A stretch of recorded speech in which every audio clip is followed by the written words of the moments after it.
In 2026, getting cyber insurance for your Sydney business isn't a tick-box exercise anymore. Insurers are facing massive payouts from ransomware, and they are pushing back.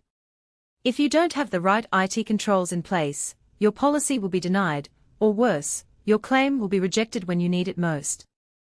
The number one requirement insurers look for is multi-factor authentication. And not just on your email. Insurers now mandate MFA across your VPNs, remote access tools, and core business applications like your CRM and accounting software. The second requirement is EDR, Endpoint Detection and Response. Traditional antivirus is dead.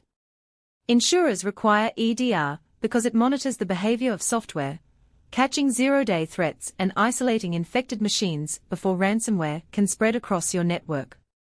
The third major requirement is a tested incident response plan. It's not enough to say you have backups.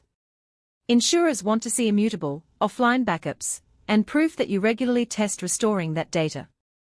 If your cyber insurance renewal is coming up, or you've been knocked back for coverage, talk to Milnsbridge. We can get your IT environment compliant. Call 1300 300 293.